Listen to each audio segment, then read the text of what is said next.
Michel Pion, je suis le président de l'Association humaniste du Québec et je vous remercie d'être venu à cette conférence de M. Normand Rousseau, qui sera très intéressante, j'en suis sûr. M. Rousseau a écrit plusieurs livres, dont ceux que, si vous intéressent, sont tous sur... Ben, pas tous là, je pense. Je pense que vous avez écrit plus que ça, d'ailleurs, sauf erreur. J'ai lu plusieurs de ses livres qui sont très, très intéressants. J'en ai prêté un à ma fille que je ne suis pas capable de revoir. J'espère. Il va falloir que j'achète un autre, je pense. Donc, M. Rousseau, ce n'est pas la première fois que M. Rousseau vient nous donne le plaisir de faire une conférence. Il y a plusieurs de ces conférences. Il y en a fait, oui, je crois que c'est la troisième, sauf erreur. Oui. Pour ceux que ça intéresse, vous pouvez voir ces conférences sont en vidéo sur notre site. Celle de ce soir va être prise en vidéo, elle va être sur notre site également bientôt. La dernière conférence que M. Rousseau a fait chez nous, c'est l'année passée, je pense, avec M. Richard Rousseau ici, présent sur la laïcité. Et cette conférence-là est sur notre site aussi, si vous voulez aller la visionner. Alors, le premier principe de l'Association humaniste, c'est le rejet de croyances basé sur des dogmes, sur des révélations sans évidence vérifiable. Et je mets l'emphase sur le mot « sans évidence vérifiable » parce que c'est au cœur du sujet qu'on va aborder ce soir. Jésus était-il Dieu? Je ne présumerai pas de la conférence de M. Rousseau, je vais le laisser répondre pour lui-même. Alors, M. Rousseau, merci.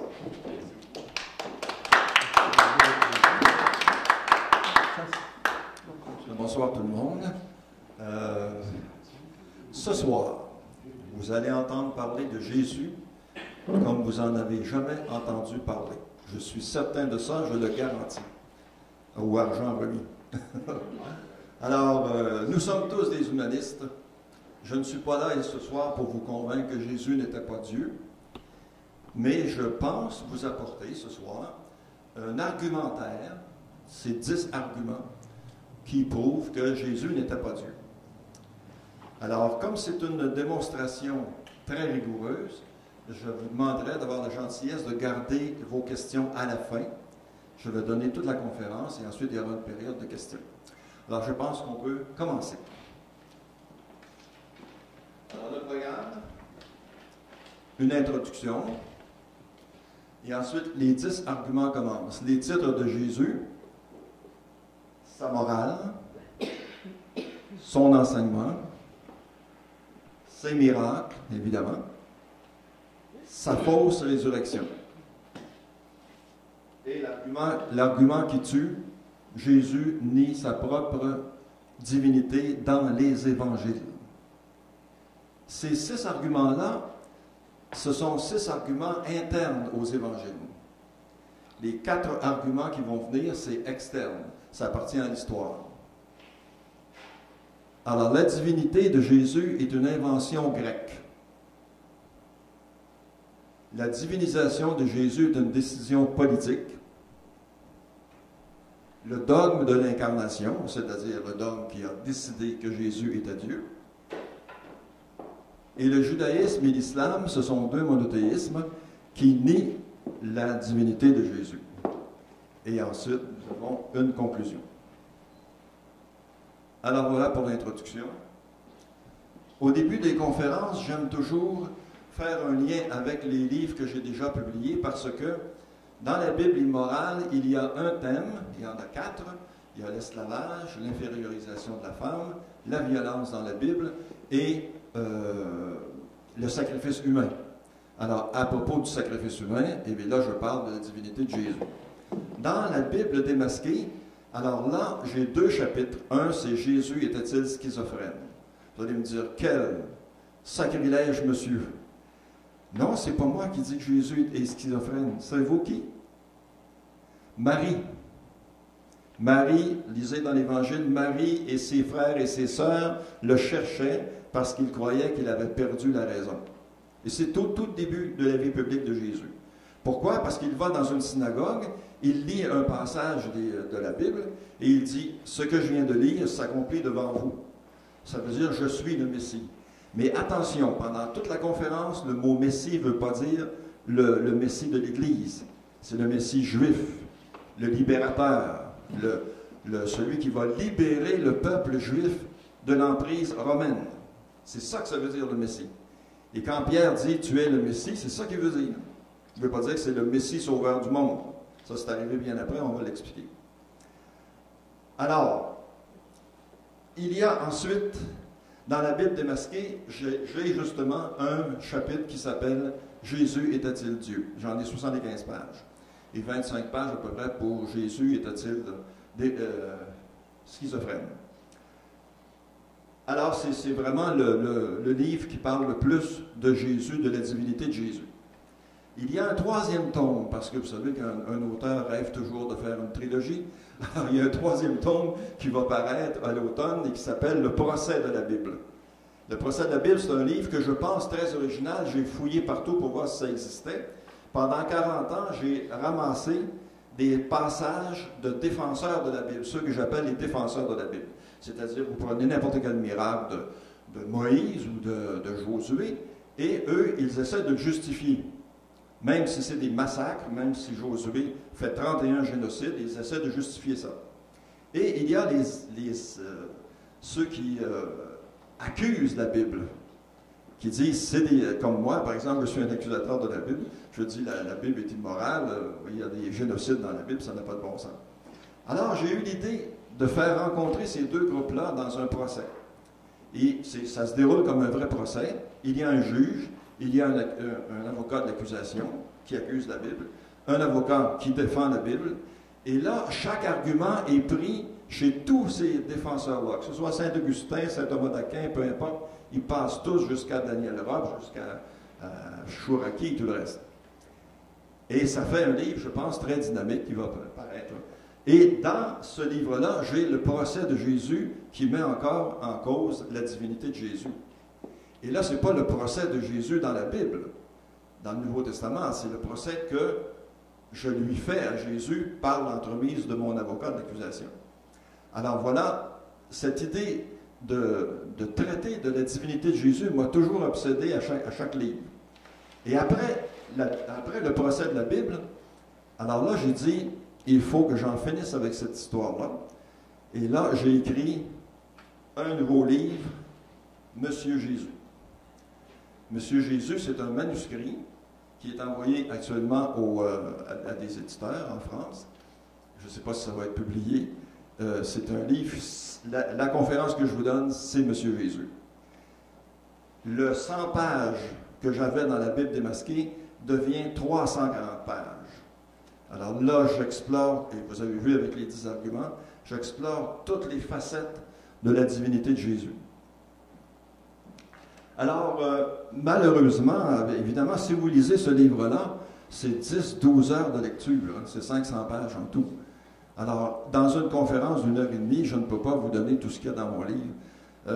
J'ai trouvé ça difficile d'écrire ce livre-là, et c'est aussi difficile de faire cette conférence-là, c'est-à-dire de choisir juste l'essentiel, de faire le résumé du résumé du résumé, pour vous donner une bonne idée de ce que ça veut dire, les 10 arguments qui démontrent la non-divinité de Jésus. Alors, pourquoi je fais des conférences et que j'écris des livres? Ma femme et bien d'autres amis disent, qu'est-ce que tu te mêles de ça, toi? Si tu es athée, tu es athée. Si tu es agnostique, tu es agnostique. Laisse faire les autres. Eh bien, c'est parce que je ne peux pas supporter la supercherie et la falsification. Vous savez, dans un monologue d'Yvon Deschamps est à l'hôpital, il est à l'hôpital, et puis on veut lui donner de l'oxygène, mais on se trompe et on lui donne de l'azote. Et il dit, moi, je ne supporte pas ça, l'azote. Alors, moi, je ne supporte pas la fabulation ni la supercherie. Alors, c'est pour ça que j'écris des livres et que je fais des conférences. Pour écrire Monsieur Jésus, je me suis dit, alors je me suis lancé un défi. Est-ce que je suis capable, à partir seulement des évangiles et du catéchisme de l'Église, de démontrer que Jésus n'est pas Dieu? Alors, je me suis basé seulement sur le catéchisme, qui est la doctrine officielle de l'Église, et la Bible, c'est-à-dire les évangiles. Hein.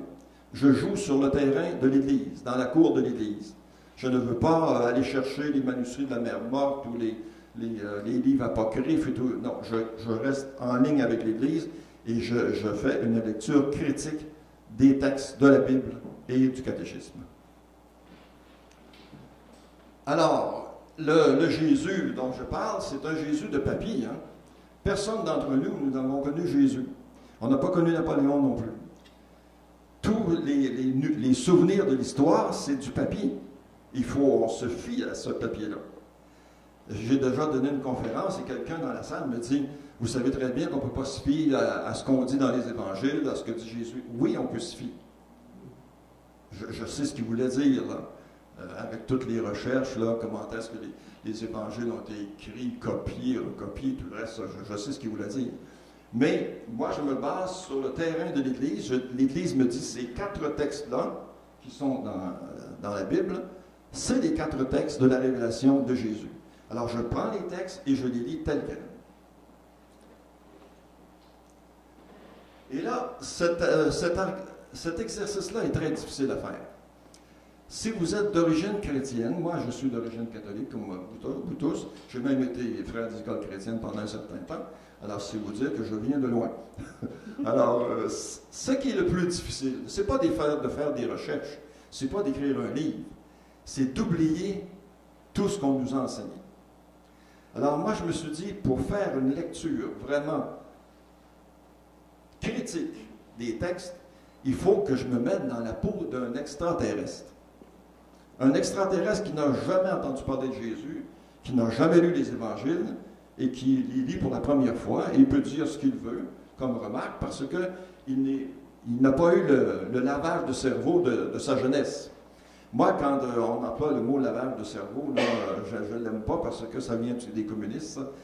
Ils lavaient le cerveau des gens pour mettre des notions communistes. Je pense qu'on a eu le cerveau encrassé plutôt. Et ensuite, il faut se le laver. Et quand on lit les évangiles, il faut avoir le cerveau très propre pour le lire comme il faut. Alors, quand on fait cet exercice-là, on découvre une chose, c'est que dans les évangiles, il y a 2 Jésus. Il y a un Jésus blanc et un Jésus noir. Le Jésus blanc, vous le connaissez, tout le monde le connaît, c'est Jésus, doux et humble de cœur, non violent, pacifique, l'amour des autres, enfin vous connaissez tout ça. Je ne vous en parlerai pas. Dans mon livre, j'en parle par souci d'honnêteté, mais ça, c'est vraiment le passage, le message que l'Église a réussi à faire. Et je trouve que c'est le plus grand miracle de l'Église, qu'elle ait réussi à faire passer le Jésus blanc tout en faisant ignorer le Jésus noir. Mais si vous lisez les évangiles, et c'est ça qui est le problème, c'est que les croyants en général ne lisent pas les 4 textes. On ne découvre pas le Jésus noir. Le Jésus noir, c'est celui qui dit « Je ne suis pas venu apporter la paix, mais la guerre. » Si vous voulez me suivre, vous devez haïr votre père et votre mère, votre frère et vos sœurs, votre femme et vos enfants. Vous imaginez? Un Dieu a dit ça. Un homme ne pourrait même pas dire ça.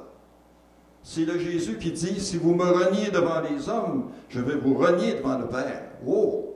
C'est de la vengeance. C'est exactement, si vous me donnez un coup de pied, je vais vous en donner un. Alors, c'est ça le Jésus noir que je vais exposer dans la conférence. Et comment se fait-il qu'il y a un Jésus noir et un Jésus blanc? Et qu'on les a tous les deux dans les évangiles? Moi, en lisant ça, je me faisais la réflexion un peu. Vous savez, les nazis, durant la Deuxième Guerre mondiale, filmaient leurs crimes en toute bonne conscience, parce qu'ils étaient certains de remporter la victoire. Ils ne pensaient jamais que ces crimes-là allaient témoigner contre eux. Alors, lorsque Jésus disparaît, je dis bien disparaît et non pas ressuscité, on va tout expliquer ça tout à l'heure. Lorsque Jésus disparaît, là, les apôtres vont nous parler du Jésus qu'ils ont connu. Et qui ils ont connu? Ils ont connu un prophète violent, fanatique, intolérant, xénophobe.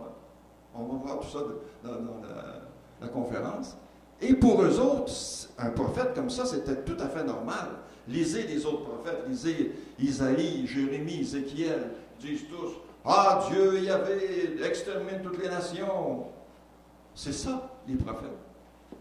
C'est pas des prophètes, aimez-vous les uns les autres. Là. Et pour eux autres, Jésus, c'est un prophète qui était tout à fait normal. Et les premiers évangiles ont été écrits, c'est le Jésus noir qu'on écrivait. Mais quand le Jésus a quitté les Juifs avec Paul, et Paul a voulu convertir les gentils, là, ça faisait pas très bien un Jésus, pas un Jésus, mais oui, un Jésus prophète, violent comme ça. C'est pas comme ça qu'on va convertir les autres. Ça n'existait pas chez les Grecs et chez les Romains, des prophètes de cette envergure-là, qui maudissaient tout au nom de Dieu et qui justifiaient les plus grands crimes au nom de leur Dieu. Hein? Le déluge, Sodome et Gomorrhe, allez-y. Alors là, on a commencé à corriger, parce que vous savez comment ça s'est fait, les évangiles, c'était des manuscrits qu'on copiait à la main. Hein? Et là, les gens qui copiaient, ben, ils laissaient le Jésus noir là, parce que, écoutez, c'est un texte sacré, hein? On n'y touche pas. Mais ils ajoutaient, aimez-vous les uns les autres. La paix, le pacifique et tout le reste. Et l'Église a voulu faire passer ce message-là. Elle a très bien réussi, c'était facile. Écoutez, l'imprimerie a été inventée au 16e siècle. Alors, avant le 16e siècle, personne ne pouvait lire des évangiles, même pas les prêtres. Probablement qu'il y avait juste les évêques qui avaient une copie de l'Évangile. Et qu'est-ce qu'ils faisaient? Ben, ils passaient le Jésus blanc. Parce que le Jésus blanc, c'est de dire aux chrétiens, soyez soumis à la volonté de Dieu, à l'autorité du pape, des évêques, des prêtres et tout le reste. C'était ça le message. Et le Jésus noir, alors là, j'ai une explication spéciale, c'est que depuis quelque temps, il y a un nouveau discours. Après toutes les preuves accablantes de l'histoire, qui prouvent l'Inquisition, qui prouvent la chasse aux sorcières, qui prouvent les croisades et tout ce que vous voulez, on va faire à la fin là, la liste des crimes du christianisme, les gens ne peuvent plus nier ça. Vous savez que chez les prêtres, on niait ça. J'ai un ami, moi, qui est un ancien prêtre, il me disait, on nous enseignait comment justifier l'Inquisition, avec des arguments. Maintenant, on ne peut plus faire ça. Les preuves de l'histoire et des historiens, c'est tellement accablant qu'on ne peut plus nier.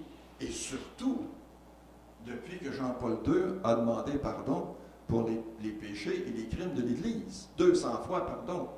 Il l'a fait à la façon papale, c'est-à-dire il a minimisé les choses. Moi, je l'ai lu 2 fois, son livre.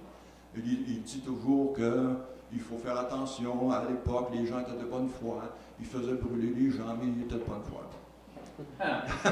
Alors, c'était sincère. C'était une œuvre pieuse. Qu'est-ce que vous voulez?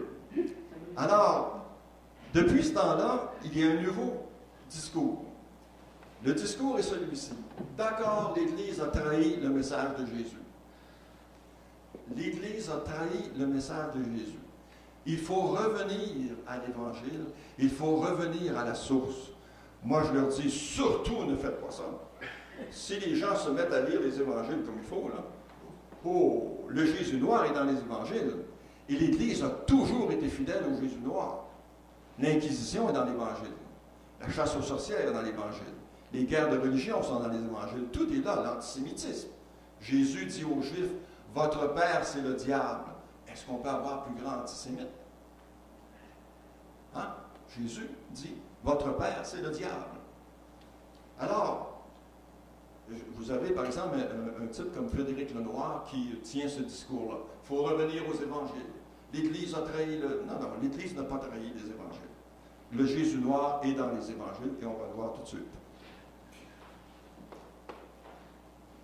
Là, il y a une chose qui est surprenante, et ça nous touche. Et je ne sais pas s'il y en a parmi vous autres, mais il y a des athées qui sont admirateurs de Jésus. J'en cite quelques-uns. Vous avez Renan. Renan n'est pas tout à fait athée, mais il a écrit un livre sur Jésus qui enlève sa divinité, qui nie sa divinité. Vous avez Sponville, qui a 2 belles pages sur Jésus. Il est en admiration devant Jésus. Il ne croit pas que c'est un Dieu, attention. Mais en tant qu'homme, Renan dit, c'est le plus grand homme qui ait jamais passé sur la terre. Ah oui. Sponville dit la même chose. Mais il tombe à 2 pieds joints dans le piège de l'Église, c'est-à-dire le Jésus blanc. Lisez les 2 pages de Sponville, là, je ne l'ai pas apporté ici, mais il dit, Jésus, c'est le Jésus d'amour, c'est le Jésus Dieu d'amour, c'est la parabole de l'enfant prodigue, la parabole du bon samaritain. Oui, mais va lire les autres paraboles. On va en parler des paraboles tout à l'heure. La plupart des paraboles sont remplies d'esclavage et d'esclavagistes. C'est rempli de meurtres, de violence, de torture. Et même à un moment donné, Jésus dit, allez chercher les gens de force. Hein? Le fameux roi qui veut faire la noce pour son fils, là, puis il n'est pas capable d'avoir du monde. Il dit, allez sur le bord des chemins et ramenez les gens de force. C'est pas tomber dans l'oreille d'une sourde, l'oreille de l'Église.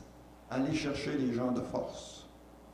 Et dès le début du christianisme, dès le début de Constantin, disons, l'Église va utiliser la force pour convertir les gens. Croix ou meurt. Alors, il y a Dawkins, Richard Dawkins, moi je suis resté surpris. Richard Dawkins parle avec admiration de Jésus. Alors là, on voit que le message du Jésus blanc passe très bien, et encore aujourd'hui. Même moi, j'ai des amis athées qui me disent, écoutons, Normand, tout ce que tu dis sur Jésus, là, quand même, Jésus, c'est un Dieu d'amour. Il y en a un qui me dit l'autre jour, on était en train de manger, il dit, Jésus nous dit, aimez-vous les uns les autres. Ah oui, il nous dit de nous aimer les uns les autres. Pas lui, il nous aime. Pas Dieu, il nous aime. Lisez les 4 évangiles, vous ne trouverez pas un seul passage où on nous dit que Dieu nous aime. Le seul endroit, c'est dans Saint Jean, qui nous dit que Dieu nous aime, c'est le Père a tellement aimé les hommes qu'il a donné son Fils en sacrifice. C'est un drôle d'amour, ça, quand même. Vous imaginez, moi, je suis père de 10 enfants, je les rassemble et je dis, pour vous prouver que je vous aime, je vais tuer devant vous le plus vieux. Vous imaginez? Les autres diraient, hey, tu es devenu fou? C'est pas comme ça qu'on prouve notre amour. Et Jésus nous dit, Dieu vous a tellement aimé qu'il a sacrifié son Fils. Ben, hey, pas nécessaire, on n'en demande pas tant. Alors, voilà pour les athées admirateurs de Jésus, c'est assez surprenant ça. Essayez de faire attention à ça. Je termine l'introduction. Les exécrables interprétations. Ah là, quand on parle des livres saints, que ce soit le Coran, que ce soit la Torah, que ce soit le Bhagavad Gita en Inde, que ce soit les évangiles, que ce soit la Bible, j'allais justement donner une entrevue à la télévision et l'animateur avant me dit, vous avez écrit la Bible immorale? J'ai dit oui. Encore des interprétations sur la Bible? J'ai dit non, je ne fais aucune interprétation. Je lis la Bible dans le texte. Si Moïse a fait décapiter 3000 adorateurs du veau d'or, ça ne veut pas dire qu'il les a félicités. Ça veut dire qu'il les a tués. Puis c'est un crime. Puis Moïse est un criminel. Quelqu'un qui tue, c'est un tueur. Même si c'est un grand saint. Là. Bon. Alors, je ne fais pas d'interprétation, je lis le texte tel quel. Et en cela, je suis très, très à l'aise parce que je fais ce que l'Église dit. Regardez dans le catéchisme, l'Église dit il faut lire la Bible au complet, dans son sens littéral. Et l'Église ne peut pas dire d'autre chose. C'est ça qu'elle fait. Vous imaginez, par l'opération du Saint-Esprit, juste ces quelques mots-là, elle a fondé le dogme de l'Immaculée Conception, le dogme de la naissance virginale, le dogme de l'incarnation. Tu es Pierre et sur cette pierre je bâtirai mon Église. Le dogme de l'infaillibilité papale. Elle prend les évangiles à la lettre, au pied de la lettre. Il y a quelqu'un qui me faisait ce reproche-là, mais il dit, Normand, tu prends la Bible au pied de la lettre. Je dis, au pied de quoi tu veux que je la prenne? Hein? Quand vous lisez le matin, là, que Charest n'a pas réglé encore le problème des étudiants, vous ne dites pas, oh, il est en train de prendre un coup avec les étudiants, il est en train de faire la fête. C'est pas ça que ça veut dire. On n'est plus capable de parler, on n'est plus capable d'écrire. Si les mots ne veulent pas dire ce qu'ils disent. Et j'ai un autre ami qui est croyant, celui-là, et je lui tombe un peu sur les nerfs maintenant, parce qu'il dit, là, toi tu parles de Jésus, là, il dit, sais-tu qu'est-ce que c'est ton problème? Il dit, c'est parce que tu donnes aux mots le sens d'aujourd'hui qui n'ont pas le même sens à l'époque de Jésus. Ah, j'ai dit, oui. Ah, puis je suis content d'apprendre ça. Ben oui. Aimez-vous les uns les autres, c'est pour ça que ça veut dire, hein? Ça veut dire détestez-vous les uns les autres. Qu'est-ce que ça veut dire? Jésus est ressuscité, ça ne veut pas dire ça. Pardonnez vos ennemis. Alors, ça ne veut pas dire ça non plus. Alors là, il était mal pris parce que là, il s'apercevait que je démolissais tous les évangiles. Dans les évangiles, si Jésus dit haïssez votre mère et votre femme et vos enfants, si Jésus voulait dire autre chose, et là vous avez mon ami Voltaire. Dans sa lettre de tolérance, Voltaire tombe à pieds joints. Et pourtant, ce n'est pas un bigot, hein? Mais il cherche des exemples de tolérance. Il arrive sur cette phrase de Jésus, puis ça n'a pas de bon sens. Jésus qui dit de haïr sa femme et ses enfants et ses parents, ce n'est pas de la tolérance. Alors il dit, idiot, ce serait bien absurde de penser que Jésus nous dit d'haïr nos parents, d'haïr notre femme et nos enfants. Ce qu'il veut dire, Voltaire, à 18 siècles de différence, il est capable de nous dire ce que Jésus voulait dire. Moi, je ne vous autorise personne à dire ce que je veux dire. Si les gens veulent savoir ce que je veux dire, qu'ils me le demandent. Puis je ne suis autorisé à dire à personne que monsieur, il veut dire ça et l'autre veut dire ça. Non. Vous le dites et vous le dites. Et Jésus, s'il a dit haïssez votre femme et vos enfants, c'est ça qu'il a dit. D'ailleurs, dans les deux autres évangiles, il dit quittez votre femme et vos enfants. Abandonnez. C'est pas beaucoup plus rôle, c'est pas beaucoup plus moral. Alors, j'insiste beaucoup, là, c'est la fin de l'introduction, c'est que pendant toute la conférence, je prends les évangiles au pied de la lettre et je suis en cela Thomas d'Aquin qui dit il y a une seule façon de lire la Bible, c'est littéralement. Et vous imaginez-vous, lorsqu'il y a eu l'affaire de Galilée, on prenait à la lettre Josué avait arrêté le soleil. C'est ça qui est arrivé. Puis Galilée, là, va te cacher. C'est ça qui est arrivé. Elle prenait vraiment au pied de la lettre. Alors, c'est la seule façon de parler des évangiles. Autrement, là, si on ne peut plus se fier à ce qui est dit dans les évangiles, eh bien, tout le christianisme tombe à terre. Tous les dogmes tombent à terre. Il n'y a plus rien qui existe. Hein? Voilà. Alors, on arrive au premier argument. Là, les titres de Jésus. Moi, je ne parlerai pas de ça comme argument si l'Église n'en parlait pas dans le catéchisme. Parce que des titres, moi, je ne trouve pas parce qu'on me donne un titre que je suis cela. Si vous me dites vous tuez le Fils de Dieu, ça ne fait pas de moi un Fils de Dieu. Mais elle en parle et je suis obligé d'en traiter. Alors, au numéro 441 du catéchisme, je vous rappelle que c'est le catéchisme de Vatican II. Hein. Ce n'est pas le catéchisme de réponse, questions et réponses qu'on a appris. Là. C'est le catéchisme ici. Là. Vous pouvez vous le procurer en librairie. Le catéchisme officiel de l'Église catholique. Alors, au numéro 441, il y a le titre de Fils de Dieu. Et même des croyants nous disent ça encore. Hein. Jésus, il est Dieu. Regarde, ils disent, il est Fils de Dieu. Oui. Je dis, moi aussi, je suis Fils de Dieu. Tu ne crois pas que je suis Fils de Dieu? Il dit non. Ben, c'est parce que tu n'as pas la foi. C'est aussi simple que ça. Est-ce qu'on va donner un titre comme ça? Hein? Le président des États-Unis, il y a le titre de président des États-Unis, puis quand il ne l'est plus, ben, il n'est plus président. Alors, le titre de Fils de Dieu, est-ce que ça exprime la divinité de Jésus? Heureusement, dans son catéchisme, l'Église reconnaît que ce n'est pas vrai. Et ça, c'est depuis le début du 19e siècle. Il y a eu beaucoup de recherches par les exégètes, et on a finalement fait admettre à l'Église que Fils de Dieu, ça veut dire le roi d'Israël, le Messie d'Israël. Un prophète a ce titre-là. Et tout le peuple a aussi le titre de Fils de Dieu. Israël, c'est le Fils de Dieu. Et Jésus, dans l'Évangile, nous dit très bien que ça ne veut pas dire qu'il est Dieu. Regardez ce qu'il dit. Votre récompense alors sera grande, et vous serez les fils du Très-Haut, car il est bon, lui, pour les ingrats et les méchants. On peut tous être fils de Dieu. Tout le monde. On est tous des enfants de Dieu. Alors, ce n'est pas un titre qui indique sa divinité. Le suivant, c'est le titre de Seigneur, catéchisme numéro 446.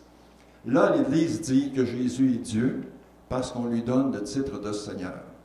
Et pourquoi elle dit ça? Parce que dans la Bible, Yahvé, on lui dit toujours Seigneur. Abraham dit Seigneur, Moïse dit Seigneur, tout le monde l'appelle Seigneur.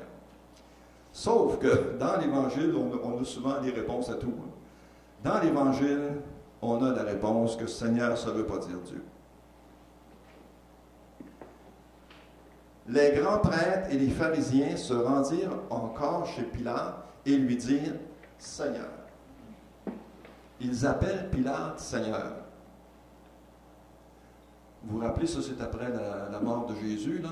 Ils vont voir, ils demandent à Pilate de mettre des gardes au tombeau, là, et ils disent à Pilate, Seigneur. Si le mot Seigneur veut dire Dieu, alors Pilate c'est un Dieu. D'autres exemples. Vous savez, après la supposée résurrection de Jésus, Madeleine rencontre le jardinier. Elle pense que c'est le jardinier. Elle lui dit Seigneur. C'est un jardinier. Elle lui dit Seigneur. Ensuite, Jésus dit, le jardinier, c'est-à-dire, dit Madeleine. Et là, elle le reconnaît et elle dit Rabouni, petit maître. Donc, elle n'appelle pas Jésus Seigneur, elle appelle le jardinier Seigneur. Puis on appelle Pilate Seigneur. Et l'Église détruit sa propre théorie, puisqu'elle reconnaît les monseigneurs. Les évêques sont des monseigneurs. Et ensuite, tous les nobles s'appellent Seigneur avec leur seigneurie. Hein? Et même ici, on a Papineau, là, la seigneurie de Papineau. Alors, le titre de Seigneur ne veut pas du tout indiquer que Jésus est Dieu. Voilà. Passons au deuxième argument, la morale de Jésus. L'Église, dans le catéchisme et dans toute son histoire, a toujours prétendu que Jésus était Dieu parce que c'est lui qui avait enseigné le plus haute morale dans l'histoire. Et la plus haute morale se résume au pardon des ennemis et puis au célèbre « si on vous frappe sur une joue, tendez l'autre joue ». La morale, dans mon livre, a 140 pages. C'est le plus gros argument. J'étudie les relations de Jésus avec les femmes, avec les enfants, avec les pharisiens, avec les païens, sa xénophobie, son antisémitisme, ça ne finit plus. Ici, je vais vous donner quelques éléments essentiels. D'abord, la fameuse parole d'Évangile. Avez-vous remarqué une chose? Les prêtres en chair disent toujours « Jésus a dit ». Jésus a dit. Jésus a dit. Tellement qu'on en a fait un slogan, parole d'évangile. Vous avez entendu ça, hein? Parole d'évangile, c'est presque comme un serment, parole d'évangile. On ne dit jamais action d'évangile. Jamais, moi ça fait 40 ans que je lis sur Jésus, je n'ai pas rencontré un seul auteur, qui soit pour Jésus ou contre Jésus, qui se pose la question, est-ce que Jésus pratique sa morale? Et moi, je la pose la question, vous allez avoir quelques réponses. La première chose, c'est que la morale de Jésus n'est pas originale. Il y a même des athées, moi, qui me disent, oui, mais Jésus, c'est le seul à avoir dit, pardonnez à vos ennemis. Or, on trouve toute la morale de Jésus dans les sages de l'Asie, c'est-à-dire Bouddha, Zoroastre, Lao Tzu, Confucius, chez les Grecs, Aristote, Socrate, Platon, nommez-les tous, vous allez tous trouver, même dans Homère, vous allez trouver le pardon aux ennemis. Mais ce qui est intéressant, c'est qu'on le trouve dans la Bible. Dans la Bible, j'étais très fier de trouver ça ici. Qu'il tende la joue à qui le frappe, qu'il se rassasie d'opprobre, dans Lamentation 3, chapitre 3, verset 30. Vous savez ce que c'est, les Lamentations? C'est le prophète Jérémie. Jérémie a vécu 500 ans avant Jésus. Et il dit qu'il tende la joue à qui le frappe. Ce n'est pas Jésus qui a dit ça le premier. Il y en a bien d'autres qui l'ont dit avant lui. Et vous savez que Jérémie, c'est un prophète de l'époque de l'exil à Babylone, donc à peu près 500 ans avant Jésus-Christ. Le pardon aux ennemis. Si tu rencontres le bœuf de ton ennemi ou son âne égaré, tu le lui ramèneras. Ça, c'est dans les Lévitiques. Le Lévitique est le livre de Moïse, et selon la chronologie de la Bible, Moïse a vécu 1000 ans avant Jésus. Et c'est bien mieux que le pardon. Ça. Jésus dit « Pardonnez à vos ennemis ».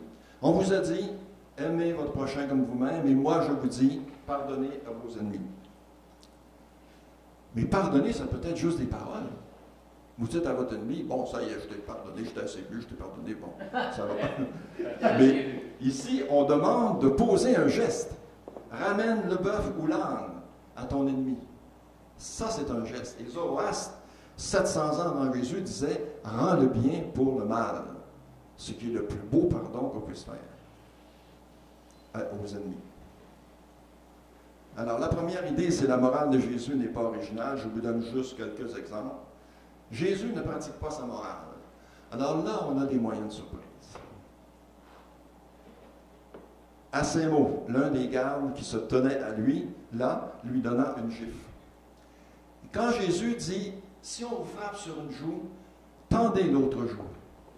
Alors moi, je me suis dit, est-ce que Jésus, ça arrive dans les évangiles, à un moment donné, où Jésus peut tendre l'autre joue? Et ça arrive durant son procès. Il est devant le grand prêtre Caïphe, et Caïphe lui pose une question.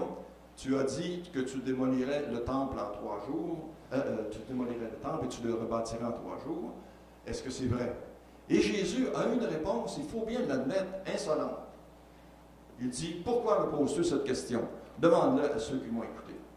C'est tellement insolent que le garde la comprend l'insolence, et lui donne une gifle. Nous sommes suspendus à l'autre joue de Jésus. Est-ce que Jésus va tendre l'autre joue? Pas du tout. Jésus, au contraire, se défend. Il dit, pourquoi me frappes-tu? Si j'ai dit quelque chose de mal, dis-moi encore, j'ai dit quelque chose de mal. Si je n'ai rien dit de mal, pourquoi me frappes-tu? Et là, moi, il m'est venu une réflexion. Jésus a le droit de se défendre et les victimes de l'Inquisition n'avaient même pas le droit de se défendre. Vous savez comment est-ce que ça se passait à l'Inquisition? Ils se présentaient, on ne savait pas. Par exemple, moi, je me présente devant l'Inquisition, je ne sais pas qui m'accuse de quoi. Est-ce que c'est parce que je ne suis pas allé à la messe ou parce que j'ai blasphémé? Et je ne sais pas qui et quoi l'accusation. Et là, le juge dit, je demande qui m'accuse et on m'accuse de quoi? Ah, vous n'allez pas savoir ça. On protégeait les accusateurs. Et là, on disait, c'est vous qui allez nous dire qu'est-ce que vous avez fait. Et on dit, je ne peux pas vous dire quelque chose, je n'ai rien fait. Torture. Et sous la torture, là, vous avouez ce que vous voulez. Et comme vous avez avoué, donc vous êtes coupable. Alors le bûcher vous attend. On ne sortait pas des griffes de l'Inquisition. Et si Jésus était passé à l'Inquisition, je vais en donner des exemples tout à l'heure, il ne s'en réchappait pas. Alors, on trouve ça dans Jean 18, 21. La morale. Jésus dit de ne pas juger, mais vous connaissez ça, hein? Jésus dit de ne pas juger. Il y a des prêtres qui font des sermons là-dessus. Ne jugez pas, vous serez jugés selon la mesure avec laquelle vous jugerez les autres. Est-ce que Jésus juge? Oui. Et il juge à bras raccourcis et en lançant des malédictions et d'une façon extrêmement sévère. Quelques exemples. Il juge sa génération. Il dit, ma génération est mauvaise et adultère. Toute sa génération, les enfants aussi, allez. Il juge Hérode. Il dit d'Hérode qu'il est un renard. Il juge les pharisiens, Matthieu 23, 13. Alors là, les pharisiens, hein, c'est incroyable. Il y a 7 malédictions contre les pharisiens. Et il les traite d'hypocrites, de sépulcres blanchis, d'engeance de vipères. Et il ne va pas de même ordre. Jésus juge les pharisiens et il les juge. Et il ne reviendra pas sur son jugement. Il juge les 3 villes, Bethsaïde, Corosaïm et Capharnaüm. Ces 3 villes-là n'ont pas reçu le message de Jésus. Elles n'ont pas fait pénitence. Et là, il lance les malédictions sur les 3 villes. On a l'impression de revivre Sodome et Gomorrhe. Sodome et Gomorrhe vont recevoir le feu du ciel. Et même Abraham va faire une leçon de morale à Yahvé en disant, tu ne vas pas démolir, exécuter les innocents avec les coupables. Mais Jésus lance des malédictions sur les 3 villes. Et là, tous les croyants qui me disent que Dieu respecte le libre arbitre. Dieu respecte le libre arbitre. Sauf si on est méchant, on est noyé. Si on est méchant, on lance le feu sur nos villes, on se fait maudire. Et là, vous avez encore un autre exemple. Jésus lui-même ne respecte pas le libre arbitre des gens. Parce qu'ils n'ont pas reçu son message, ils ont la malédiction. Jésus juge Judas. Avez-vous remarqué ce que Jésus dit de Judas? Il dit qu'il est le fils de la perdition, qu'il est le fils du diable. Il dit même une chose qui est horrible. avec la chevelure que j'ai, mes cheveux se sont dressés sur ma tête, il dit une chose, cet homme, il aurait mieux valu qu'il ne fût pas né. Vous imaginez un parent qui disait à son enfant, on peut dire ce qu'on veut à nos enfants, t'es paresseux, t'es corrompu, t'es drogué, on peut dire toutes sortes de choses. Mais si vous lui dites, j'aurais jamais dû te mettre au monde, là, vous l'écrasez pour le reste de sa vie. Vous vous rappelez le monologue de Yvon Deschamps, de l'ado? À la fin, l'ado dit, je ne peux pas demander de naître, moi. Et le père répond, non, parce que si tu l'avais demandé, la réponse aurait été non. Alors ça, vous ne pouvez pas avoir une façon d'écraser quelqu'un. Et Jésus, même si vous dites il n'est pas Dieu, c'est indigne d'un être humain que de dire à un autre, tu ne devrais pas exister. Je n'aurais pas dû te mettre au monde. Alors il n'y a pas de doute que Jésus juge très sévèrement. Donc il fait le contraire de ce qu'il nous dit.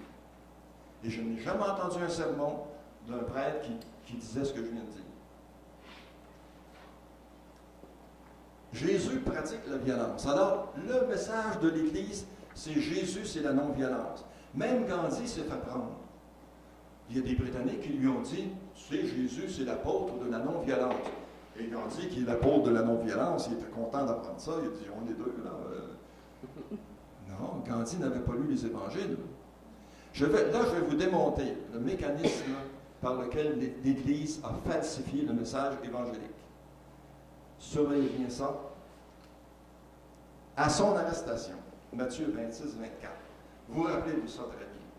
Saint-Pierre sort son épée et frappe le serviteur du grand prêtre qui s'appelle Malchus et lui coupe l'oreille. Jésus ramasse l'oreille et lui colle. On va parler des miracles là, c'est un miracle assez farfelu, mais en tout cas. Là, l'Église se sert de cette phrase-là et Jésus dit, celui qui se sert de l'épée périra par l'épée. Et l'Église a continuellement répété depuis 2000 ans cette phrase-là en disant, vous voyez, Jésus est contre la violence. D'abord, cette phrase-là, je ne trouve pas que c'est une phrase contre la violence. Si vous vous servez d'un revolver, vous allez périr par le revolver. C'est une constatation. Ce n'est pas une condamnation. Mais tout ce qui entoure ça, c'est de la violence. Pendant le dernier repas, dans l'évangile de Luc, Jésus dit à ses apôtres, vendez vos manteaux pour vous acheter des glaives, des épées. Donc, Jésus lui-même incite ses apôtres à être violents et à utiliser des armes. Et Jésus sait très bien que c'est défendu par les Romains. Les Romains défendent toutes les armes aux Juifs parce qu'ils ne veulent pas avoir de trouble, évidemment. Et pourtant, il dit, vendez vos manteaux et achetez-vous des épées. Les deux glaives. Et tout de suite après, vous voyez, là c'est Luc 22, 36, Luc 22, 38. Tout de suite après, ils sortent du Cénacle. Et il y a un apôtre, ils disent pas qui. Un apôtre qui dit, Seigneur, nous avons deux glaives. Et là, on pourrait s'attendre à ce que Jésus dit, mais je vous ai dit de ne pas apporter d'épée, laissez-moi les épées là. Je ne veux pas de violence.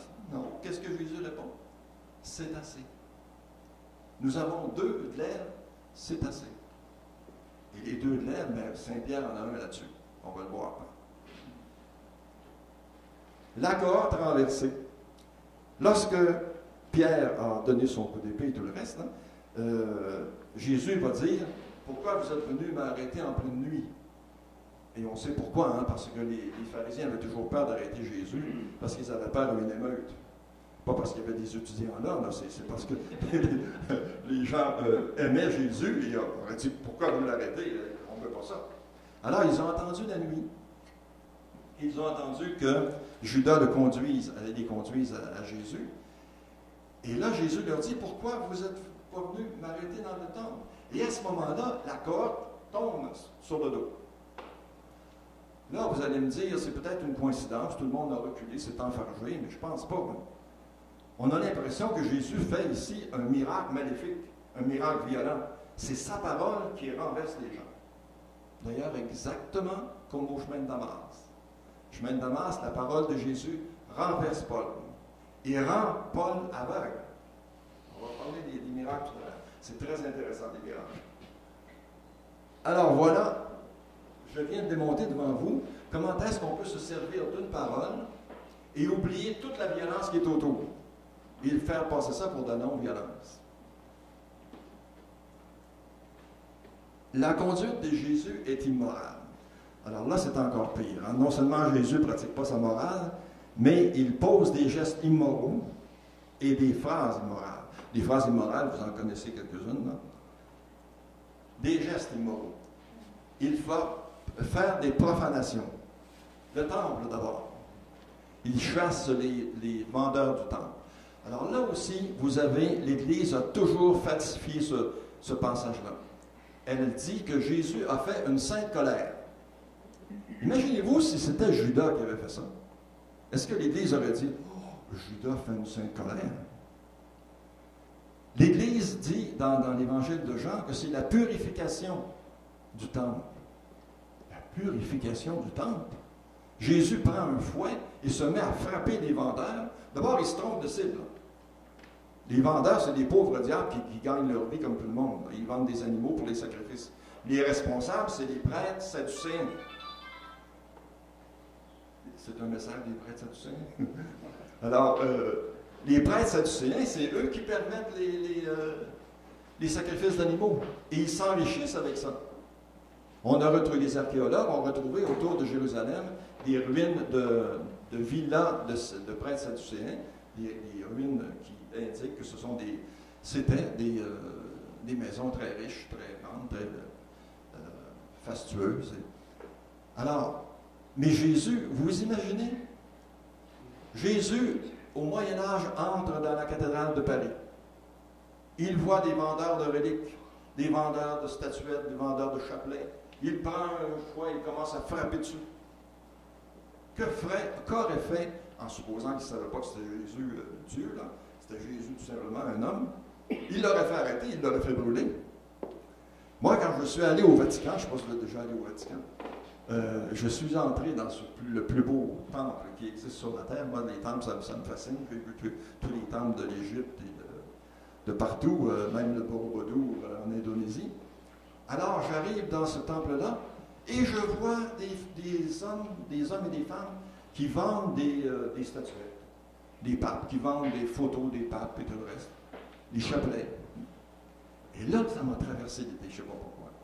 Si je prenais un fouet, et si je frappais sur ça, en disant, vous avez rendu la maison de mon père une caverne de voleurs, je pense qu'il ferait venir les gardes suisses et ils m'expulseraient. Mais là, je ne parle pas je ne parle pas en dehors de mes pompes, comme on dit. C'est arrivé en 1995.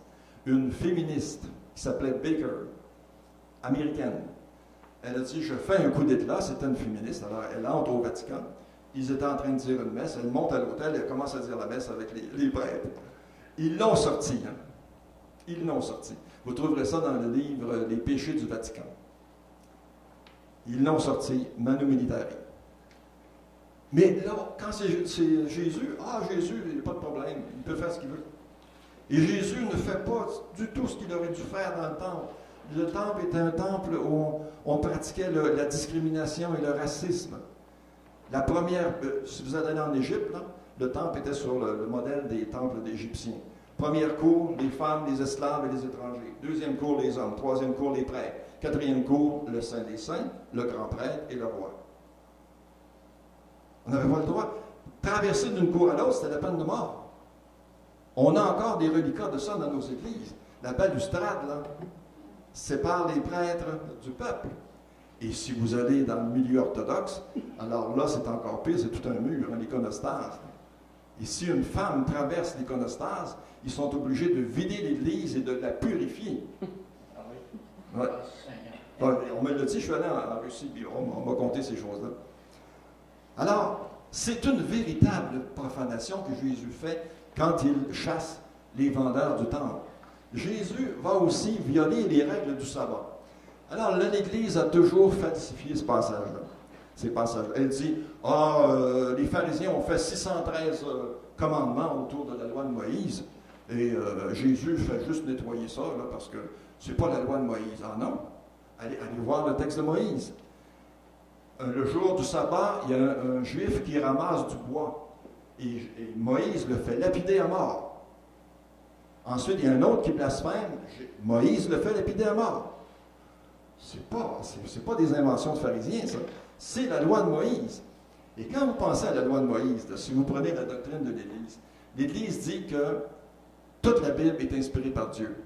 Si elle croit que Jésus est Dieu, ça veut donc dire qu'il viole sa propre loi.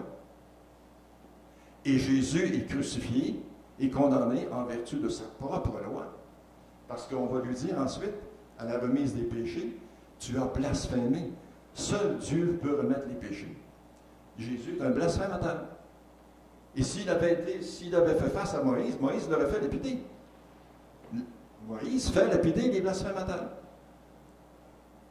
Alors, Jésus pose des gestes immoraux. La torture. Jésus est pour la torture.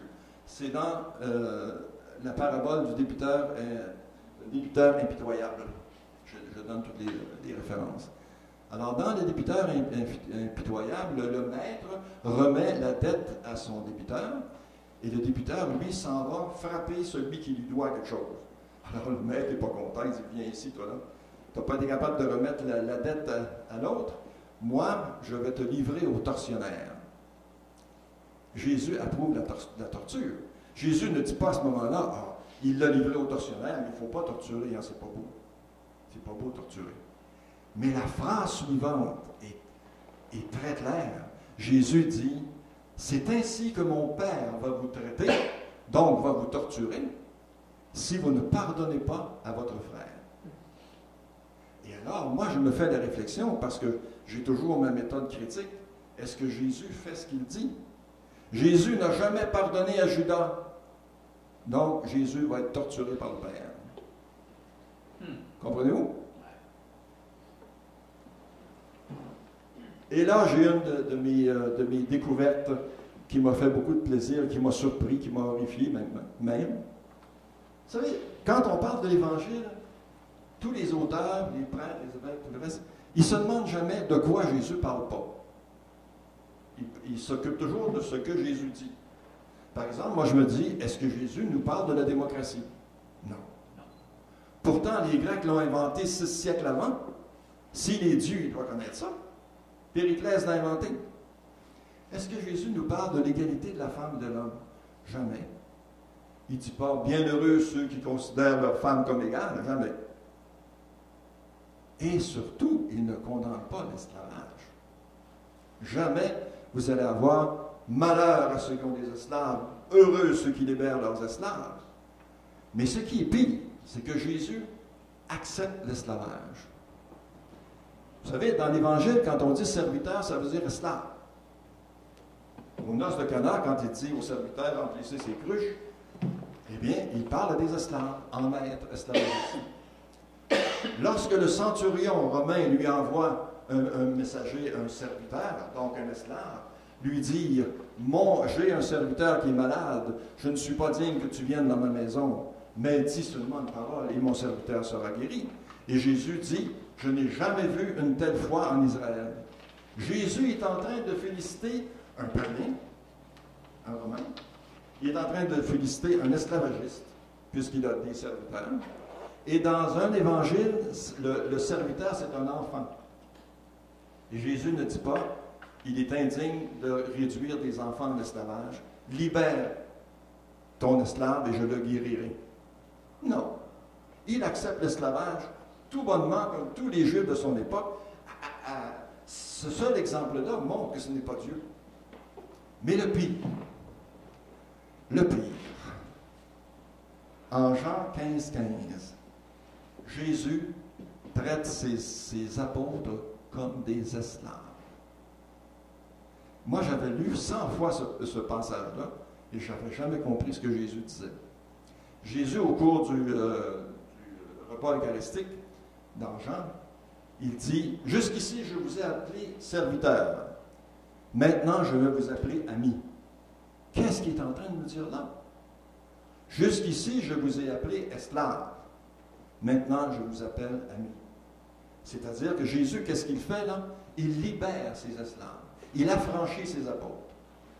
Alors là, je me suis dit, Je n'ai qu'un passage pour prouver ça. Je vais relire tous les évangiles que j'ai lus des centaines de fois. Et je vais essayer de trouver des traces. Est-ce que Jésus traite vraiment ses apôtres d'esclavage, en esclavage, comme des esclaves? Alors, rappelez-vous, lorsque Jésus appelle ses apôtres, il leur donne un ordre. Viens et suis-moi. Il n'est pas question de veux-tu me suivre? Est-ce que ta femme veut que tu me suives? Non, non, viens. Et ils le suivent. Ils obéissent. Jésus traite ses esclaves comme du poisson pourri. Il les traite de gens sans intelligence, qui ne comprennent rien. Il les traite de gens qui ont peu de foi. Il traite Pierre de Satan, rétro, Satanas. Il dit ça à Pierre. Et là, à ce moment-là, je veux juste faire une petite parenthèse. C'est très curieux ce passage-là parce que Pierre dit « Tu es le Christ, le Fils de Dieu. » C'est la fameuse confession de Pierre.